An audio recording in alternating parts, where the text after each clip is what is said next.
Hello friends, welcome to your YouTube classes जिसका नाम है आपका लर्निंग इंडिया। ठीक है गाइज, तो आज का हमारा टॉपिक है यार, आज से हम डिस्कस करेंगे जो नेक्स्ट क्लासेस हमारी चलेंगी वो चलेंगी आपकी इंटरनेशनल ऑर्गेनाइजेशंस पे। ठीक, यानी कि अंतर्राष्ट्रीय जो आपके संघ हैं। ठीक, उनमें से सबसे पहला टॉपिक है आपका यूएनओ, जिसको हम बोलते हैं यूनाइटेड नेशन ऑर्गेनाइजेशन। कभी कभी एग्जाम में फुल फॉर्म भी आती है, तो आपको याद होना चाहिए यूनाइटेड नेशन ऑर्गेनाइजेशन। यानी कि यूनाइटेड नेशन ऑर्गेनाइजेशन है क्या?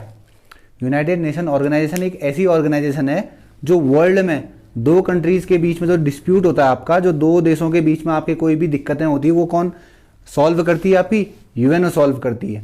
देखिए, इसको डिस्कस करने से पहले हम थोड़ा सा बैक में चले जाते हैं। वर्ल्ड वॉर, जो हमारी फर्स्ट वर्ल्ड वॉर हुई थी आपकी 1914 से लेकर 1918 के बीच में, तो उस वक्त क्या हुआ था? जब कंट्रीज की आपस में लड़ाई हो रही थी तो डैमेज कहाँ हुआ था आपका? सबसे ज़्यादा डैमेज आपकी अर्थ को हुआ था। लोग बहुत सारे उस वर्ल्ड वॉर में डेथ हुई थी उनकी, बहुत सारे लोग मरे थे, बहुत सारी बीमारियां जनरेट हुई थी। तो नुकसान किसको हुआ था? अपने अर्थ को नुकसान हुआ था। तो उसके बाद जब सेकेंड वर्ल्ड वॉर हुई थी आपकी 1939 से लेकर 1944-45 के बीच में जब लगी थी, तो उसके बाद इस यूनाइटेड नेशन ऑर्गेनाइजेशन यूएनओ, देखिए इसकी स्थापना जो हुई थी, ये स्टेब्लिश हुआ था, ये फॉर्म हुआ था आपका 24 अक्टूबर 1945 को, यानी कि 24 अक्टूबर 1945। ये एग्जाम में बार बार पूछता है कि यार 24 अक्टूबर को हम कौन सा डे सेलिब्रेट करते हैं? तो हर साल 24 अक्टूबर को हम कौन सा डे सेलिब्रेट करते हैं? वर्ल्ड यूएन डे, यानी कि संयुक्त राष्ट्र दिवस, जिसको हिंदी में बोलते हैं। एग्जाम में डेट पूछता है, कौन सी डेट है आपकी? 24 अक्टूबर, और ईयर कौन सा आपका? 1945। यानी कि इसकी स्थापना कब हुई थी आपकी? 1945। जिसका हेडक्वार्टर कहाँ पे? आपका हेडक्वार्टर आपका है न्यूयॉर्क पे। कहाँ पे है इसका हेडक्वार्टर? न्यूयॉर्क पे। देखिए, एग्जाम में कभी कभी एक क्वेश्चन और पूछ लेता है न्यूयॉर्क से, कि न्यूयॉर्क जो शहर है आपका, जो सिटी है आपकी, वो कौन सी नदी के किनारे बसी हुई है? तो इसका आंसर है आपका हडसन, HUDSON। यानी कि न्यूयॉर्क जो सिटी है आपकी, वो कौन से नदी के किनारे बसी पड़ी है? ये आपकी हडसन के, जिसको हम हिंदी में हुडसन भी बोलते हैं। ठीक है, तो कंफ्यूज नहीं होना, आप साथ साथ ही लिखते हुए चलो। न्यूयॉर्क किस नदी के किनारे बसा पड़ा है आपका? हडसन के किनारे बसा पड़ा है। यूएनओ की कैपिटल कहाँ है आपकी? यूएनओ का हेडक्वार्टर कहाँ है आपका? न्यूयॉर्क में है। कब फॉर्म हुआ था आपका? 24 अक्टूबर 1945 को फॉर्म हुआ था। ठीक है, देखिए जब 1945 में आपका क्या हुआ था, यूएन जब बना था, तो उस वक्त जो कंट्रीज आपकी थी, कितनी कंट्रीज इसका हिस्सा थी? 24 अक्टूबर 1945 को जब ये बना हुआ था, तो 51 कंट्रीज इसकी मेंबरिंग कंट्री थी। ठीक है, यानी कि 51 देश ऐसे थे जिन्होंने उस वक्त इसमें पार्टिसिपेट किया था, यानी कि वो इसके मेंबर थे। जो करंट में आपकी बढ़कर कितनी हो गई है? 193। यानी कि वर्ल्ड की 193 कंट्रीज आपका किसका हिस्सा है? यूनाइटेड नेशन का हिस्सा है। यूनाइटेड नेशन का आपका काम क्या रहता है? यूनाइटेड नेशन का काम दो देशों के बीच में जो भी डिस्प्यूट्स होते हैं आपके, जो भी लड़ाई झगड़े होते हैं, उनको सॉल्व करना होता है। विश्व में शांति बनाए रखने के लिए क्या किया आपका? यूएन का गठन कर रखा है। ठीक है, एस्टेब्लिशमेंट ऑफ यूनाइटेड नेशन। देखिए, एक एग्जाम में और क्वेश्चन पूछता है कि यार टोटल कंट्रीज कितनी है आपकी इसके मेंबर? 193। क्वेश्चन करंट से पूछता है कि 193rd कंट्री कौन सी थी या कौन सी है जो आपका यूनाइटेड नेशन का क्या है? मेंबरिंग कंट्रीज है या उसका हिस्सा है? तो इसका आंसर है आपका साउथ सुडान। यानी कि साउथ सुडान एक देश है जो कि सबसे नया मेंबर है आपका किसका? यूनाइटेड नेशंस का। ठीक है, एग्जाम में कुछ भी आएगा यार, कहीं से भी आएगा, तो कंफ्यूज नहीं होना है, बस आप डिटेल नोट करते हुए चलो। साथ साथ ही फॉर्मेशन कब हुआ था इसका? 24 अक्टूबर 1945। 24 अक्टूबर को हर साल हम सेलिब्रेट करते हैं वर्ल्ड यूएन डे। ठीक है, जिसका हेडक्वार्टर कहाँ पे आपका? न्यूयॉर्क में। न्यूयॉर्क किस नदी के किनारे बसा पड़ा है आपका? हडसन के। इतना क्लियर है? ठीक है, टोटल कंट्रीज कितनी है इसकी करंट में? मेंबरिंग जो कंट्रीज जो आपकी 193 कंट्रीज इसकी मेंबर है करंट की, यानी कि 193rd कंट्री जो आपकी कौन सी? आपकी साउथ सुडान, जिसका आंसर है। ठीक है, देखिए इसमें कुछ होते हैं आपके परमानेंट मेंबर्स, आपने सुना होगा यार वीटो पावर के बारे में। ठीक है, तो इस यूनाइटेड नेशंस के कुछ परमानेंट मेंबर्स कंट्रीज भी हैं, और वो कौन कौन सी हैं आपकी? 5। एग्जाम में डायरेक्ट क्वेश्चन पूछता है आपसे कि यार कितनी कंट्रीज, कितने देश हैं जो आपके संयुक्त राष्ट्र या यूनाइटेड नेशन के परमानेंट मेंबर्स हैं? तो उसकी एक ट्रिक मैं आपके सामने ला रखा हूं यार, जिसको बोलते हैं हिंदी में फ्री का। हिंदी में बोलते हैं कि फ्री का खाने की आदत होती है ना सभी को, तो फ्रीका से याद रखो, FRECA, यानी कि ये 5 देश ऐसे हैं जो इसके क्या हैं, परमानेंट मेंबर हैं। किसके, आपके यूनाइटेड नेशंस के। सबसे पहला नाम आपका F से डिनोट करता है आपका फ्रांस। फ्रांस वो देश है जो इसका परमानेंट मेंबर है, ठीक।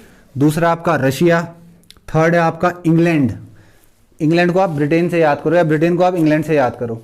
ब्रिटेन के बारे में आपको बताता हूँ, ब्रिटेन 3 देशों से मिलकर बना हुआ है। वो देश कौन कौन से हैं आपके, एक तो इंग्लैंड है, दूसरा आपका वेल्स है, WALES, पहला आपका इंग्लैंड, दूसरा वेल्स और तीसरा आपका स्कॉटलैंड। इन तीनों का कॉम्बिनेशन बोला जाता है ब्रिटेन, ठीक है। तो परमानेंट मेंबर्स आपके कौन कौन से हैं, तो आपका फ्रांस है, दूसरा आपका रशिया है, तीसरा आपका इंग्लैंड है, चौथा आपका चाइना है, 4th पॉइंट, और 5th आपका कौन सा है, खुद अमेरिका है, ठीक। ये 5 देश ऐसे हैं जो कि हैं आपके परमानेंट मेंबर हैं आपके किसके, यूनाइटेड नेशंस के, ठीक है। इसके बाद बात करते हैं यार लैंग्वेजेस की, कि यार जब 193 कंट्रीज इसका मेंबर है तो इसकी कुछ लैंग्वेजेस भी होंगी। देखिए इसकी जो वर्किंग लैंग्वेज है, यानी कि जिस पे ये काम करते हैं, वर्किंग लैंग्वेज है आपकी 2, वो कौन कौन सी है आपकी, इंग्लिश और फ्रेंच। जो एग्जाम में पूछता है कि यूनाइटेड नेशंस की वर्किंग लैंग्वेजेस कौन कौन सी हैं, तो आप सीधे लिखोगे इसका आंसर 2, इंग्लिश और आपका दूसरा क्या है आपका फ्रेंच, ठीक है, जो फ्रांस में बोली जाती है। ये है आपकी वर्किंग लैंग्वेज। इसकी ऑफिशियल लैंग्वेज है आपकी 6, ठीक हो गया। ऑफिशियल लैंग्वेज है 6 और वर्किंग लैंग्वेज है आपकी 2। ऑफिशियल लैंग्वेज कौन कौन सी है आपकी, एक तो है आपकी अरेबिक, जिसको हम बोलते हैं अरबी हिंदी में, दूसरी आपकी चाइनीज, थर्ड है आपकी इंग्लिश, 4th है आपकी फ्रेंच, 5th है आपकी रशियन और 6th है आपकी स्पेनिश। तो कंफ्यूज नहीं होना यार, वर्किंग लैंग्वेजेस और ऑफिशियल लैंग्वेजेस में डिफरेंस कर लो। वर्किंग लैंग्वेज क्या है, जिसपे ये ऑफिस वाले काम करते हैं, समझ लो आप, ठीक है, जिन पे ये वर्क करते हैं वो है आपकी इंग्लिश और फ्रेंच। और सेकंड है आपकी कौन सी ऑफिशियल लैंग्वेज, वो कौन कौन सी है आपकी 6, जो आपकी Arabic, Chinese, English, French, Russian और स्पेनिश, ठीक हो गया। इसके बाद डिस्कस करते हैं हम ऑर्गन्स, इसके कितने अंग हैं, ठीक हो गया। ऑर्गन्स ऑफ यूनाइटेड नेशन में सबसे पहला पॉइंट आता है आपका जनरल असेंबली, ठीक है। देखिए जनरल असेंबली का मेन काम क्या होता है ना, जनरल असेंबली का मेन काम क्या होता है, किसी भी चीज़ पे वोटिंग करना, किसी भी इश्यूज पे क्या करना, बात करना। इसमें क्या होता है कि आपकी जो ऑल, यानी कि जितने भी आपके क्या हैं, आपकी मेंबरिंग कंट्रीज हैं, यानी कितनी मेंबरिंग कंट्रीज हैं आपकी यूनाइटेड नेशन की, 193, वो सारे के सारे क्या करेंगे, सब पार्टिसिपेट करेंगे और किसी चीज़ पे डिबेट करेंगे, किसी इश्यूज पे क्या करेंगे, वोटिंग करेंगे, ठीक हो गया। देखिए इसमें जो एक क्वेश्चन पूछता है कि यार जनरल असेंबली जो सबसे पहला क्वेश्चन पूछता है आपसे, वो पूछता है कि वर्ल्ड की बिगेस्ट पार्लियामेंट किसे बोला जाता है। एग्जाम में डायरेक्ट क्वेश्चन पूछता है आपके, SSC CGL में देख लो आप, CPU में देख लो, CHSL या किसी भी एग्जाम में देख लो आप स्टेट के, उसमें एक क्वेश्चन पूछ लेता है कभी कभी कि यार दुनिया की सबसे बड़ी पार्लियामेंट कौन सी होती है, तो आपका सिंपल सा आंसर है वर्ल्ड बिगेस्ट पार्लियामेंट बोलते हैं आपका general assembly of United Nations. यानी कि यूनाइटेड नेशंस की आपकी क्या है जो यूनाइटेड नेशंस की आपकी क्या है जो जनरल असेंबली है, उसको बोला जाता है वर्ल्ड की बिगेस्ट पार्लियामेंट। जनरल असेंबली से क्वेश्चन इतना ही आएगा। जनरल असेंबली में कितने कंट्रीज पार्टिसिपेट करते हैं, ऑल मेंबरिंग कंट्रीज, ठीक है। इसमें आपके परमानेंट मेंबर्स भी हो गए आपके और नॉन परमानेंट मेंबर्स भी हो गए, ठीक है। दूसरे पे आते हैं यार, जिसको बोलते हैं हम सिक्योरिटी काउंसिल। देखिए सिक्योरिटी काउंसिल का मतलब आप समझिए, सिक्योरिटी मतलब सुरक्षा, इसमें आपका टेररिज्म भी आ गया, ठीक है।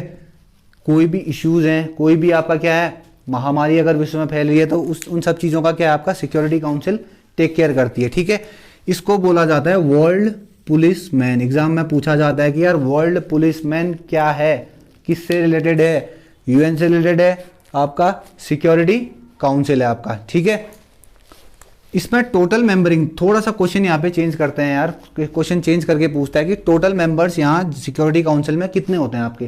टोटल मेंबर्स आपके कितने होते हैं, 15 होते हैं, जिसमें कि आपके 5 क्या होते हैं permanent members, Africa, France, Russia, जो भी थे आपके 5 मेंबर्स, ठीक हो गया, वो तो रहते ही हैं।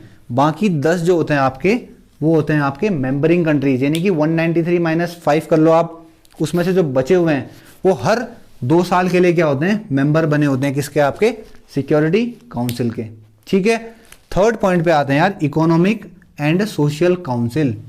इकोनॉमिक एंड सोशल काउंसिल, इसका काम क्या है, इकोनॉमी पे ध्यान देता है, वर्ल्ड की इकोनॉमी पे। वर्क फॉर वर्ल्ड इकोनॉमी, किसके लिए काम करती है, विश्व की इकोनॉमी के लिए काम करती है ये, ठीक है। क्वेश्चन पूछता है, देखिए पहले वाले में तो आपको पता है कि यार जनरल असेंबली में टोटल कंट्रीज कितनी पार्टिसिपेट करती हैं आपकी 193।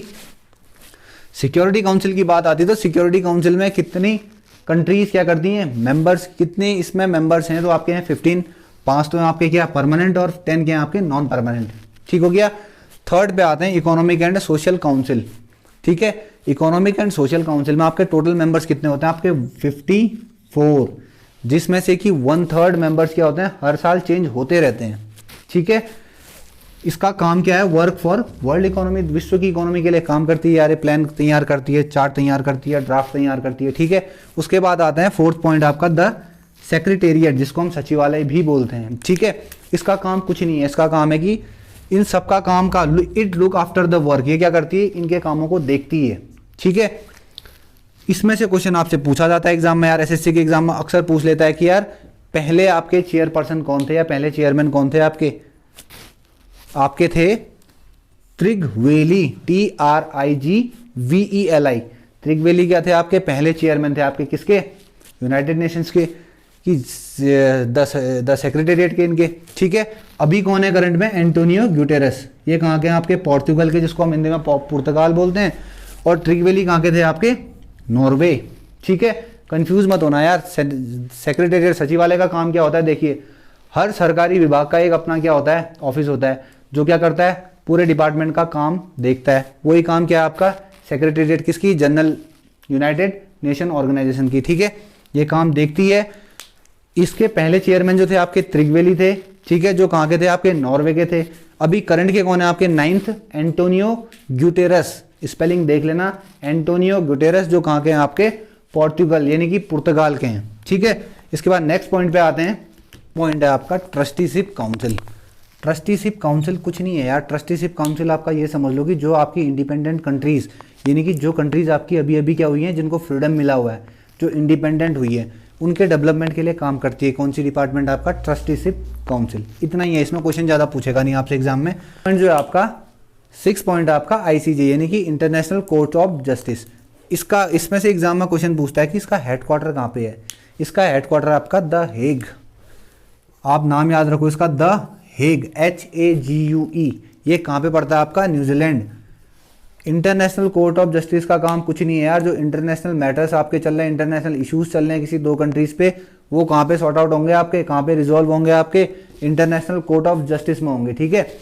इतना ध्यान रखना, ये यानी कि दो कंट्रीज के बीच में जो भी डिस्प्यूट्स हो रहे हैं, अगर वो लीगली कहीं पे रिजॉल्व होंगे तो वो होंगे आपके इंटरनेशनल कोर्ट ऑफ जस्टिस।